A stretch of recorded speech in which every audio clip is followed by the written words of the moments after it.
Selamat malam, perkenalkan nama saya Lili Forestri dengan NIM 0446383326. Pada hari ini saya akan mengerjakan tugas praktik, yaitu tugas ketiga dari mata kuliah pemrograman berbasis perangkat bergerak. Ini kita langsung aja lihat tugasnya. Di tugas terakhir ini, kita diminta untuk membuat proyek baru untuk menampilkan data API nama-nama cryptocurrency yang ada di dunia yang diambil dari API online dengan alamat ini. Lalu kita diminta untuk membuat tampilannya aplikasi mobile dengan tampilan sebagai berikut ya, seperti ini contohnya. Nanti kita akan tampilkan dan jelaskan file yang kita buat untuk menampilkan data di atas. Baik, sekarang saya sudah bikin terlebih dahulu tadi, jadi saya tinggal menjelaskan aja. Kita langsung masuk dulu ke Visual Studio Code-nya. Tadi pertama-tama saya buka dulu pakai CMD ya, pakai command prompt. Di sini saya menjalankan Flutter. Untuk perintah ini gunanya untuk membuat struktur folder proyek dengan nama Flutter baru Crypto Lily. Di sini dia membuat ya proyeknya, lalu sudah berhasil. Langsung masuk ke Visual Studio Code-nya. Nah, di sini waktu dibuka ya folder Crypto Lily-nya, kita bisa lihat di bagian sini ada folder-folder.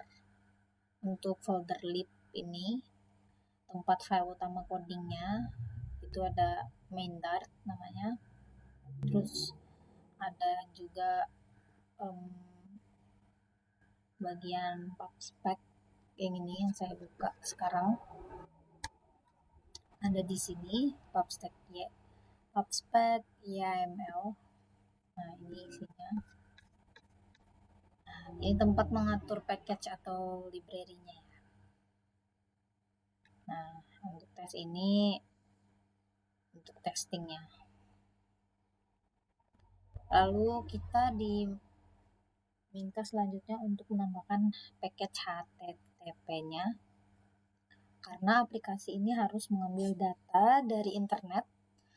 Jadi menambahkan package HTTP-nya dengan perintah flutter pub @http.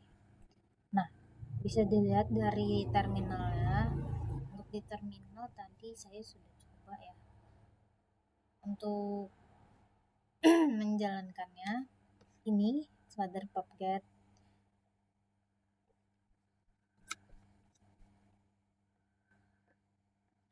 Tadi ada beberapa kali saya bikin tapi gagal, jadi saya ganti lagi. Di bagian main.dart-nya itu udah berapa kali revisi.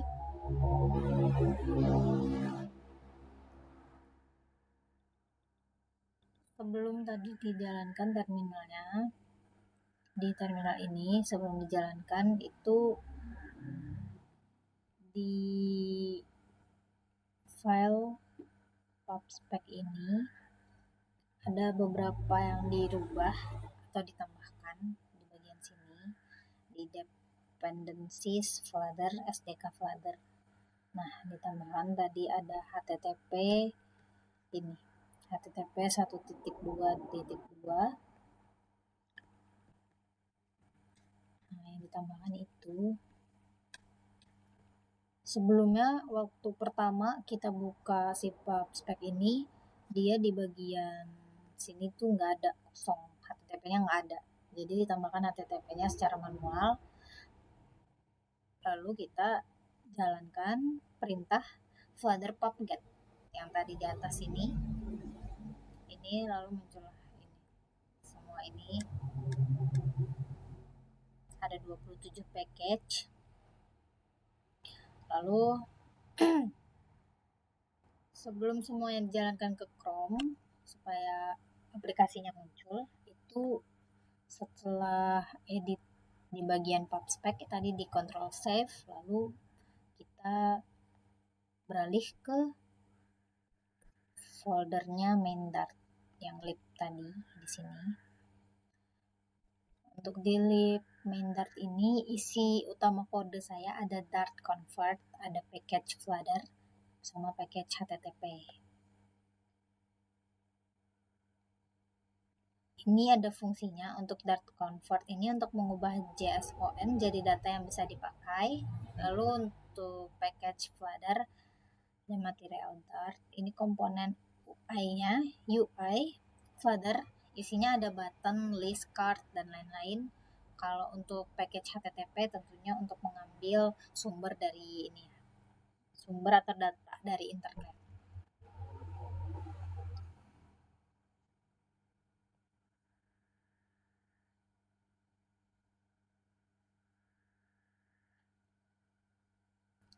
Lalu selanjutnya ada kita menggunakan perintah class myAppExtend stateless widget. Ini fungsinya untuk menetapkan tampilan. Lalu untuk stateful widget yang ini tampilannya bisa berubah ya, dipakai untuk API. Karena data kripto itu bisa berubah, maka dipakailah stateful widget. Selanjutnya untuk kelas CryptoPackState ini ada list crypto datanya sama bool is loading, itu true. Untuk fungsinya sendiri, crypto data ini nanti menampung ya, di bagian ini menampung data kripto dari API, nanti ini yang mengambil alih.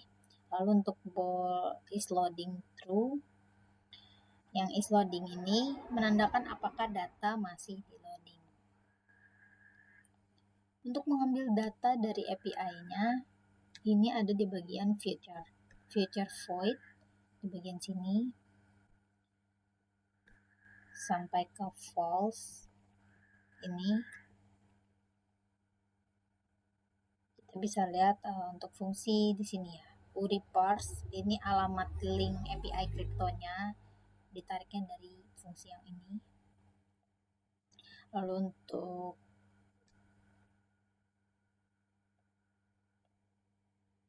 HTTP GET-nya ini request ke servernya. Lalu untuk JSON decode mengubah JSON jadi list, dan crypto data ini mengambil isinya.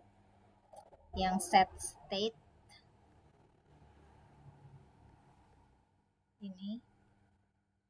ini merefresh tampilan. Nah, bagian inilah yang membuat aplikasi kita datanya itu real time dari internet ya. Ini. Lalu menjalankan otomatis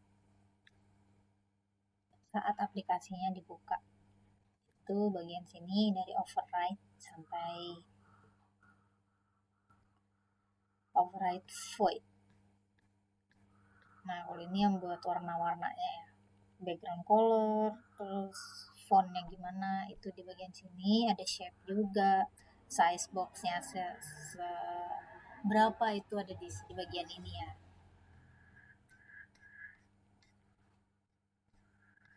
Ini ada harga juga.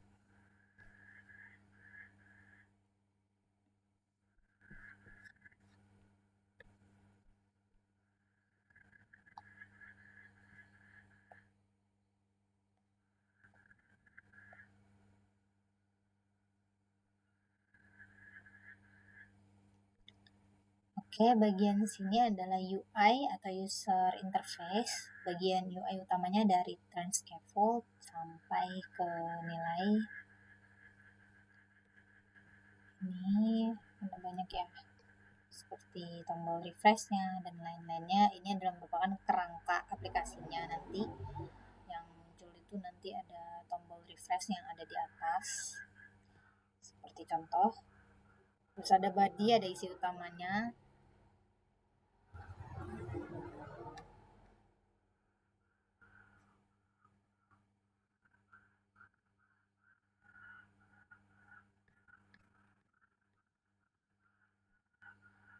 Nah, ini nanti merupakan teks apa aja yang ada di dalam aplikasi nanti yang ditampilkan. Ada USD, tekstilnya ada di sini bisa dilihat, ada warnanya abu-abu, font size-nya 12. Untuk harga dari sini ya kita bisa atur sesuai kebutuhan kita.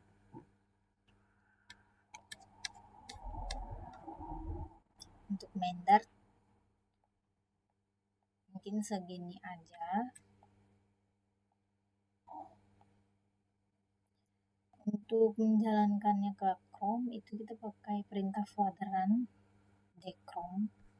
Ya tadi beberapa kali revisi karena ada beberapa detail yang salah. Saya pada akhirnya terakhir dicoba ini berhasil ya tadi. Jadi muncullah itu ke bagian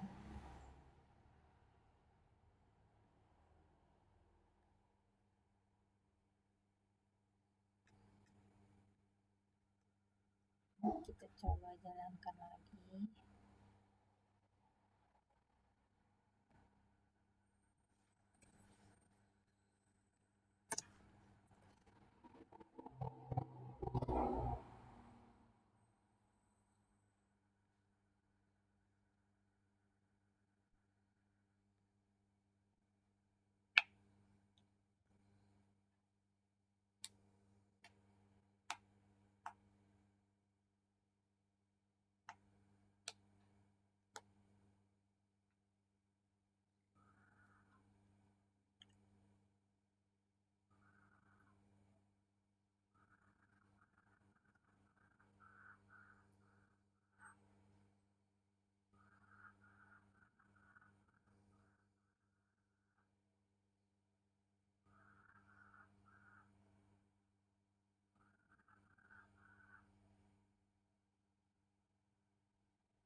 Ya baik, di sini sudah muncul ya sesuai sama permintaan yang ada di tugas.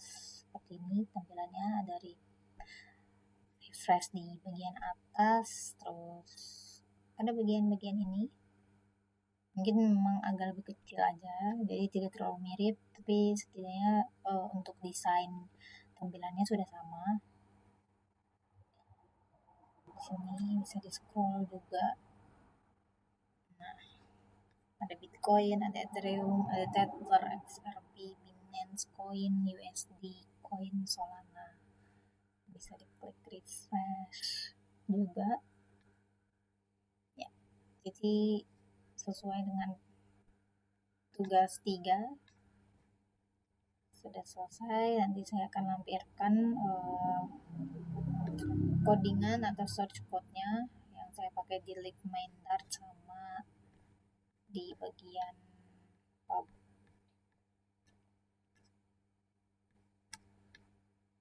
spek YM ini. Nanti saya lampirkan juga hasil runningnya. Tampilan ini akan saya screenshot juga, nanti saya tampilkan di tugasnya, di jawaban saya. Sekian mungkin dari saya. Terima kasih atas perhatiannya. Mohon maaf jika masih banyak kekurangannya. Mohon koreksi dari tutor. Terima kasih.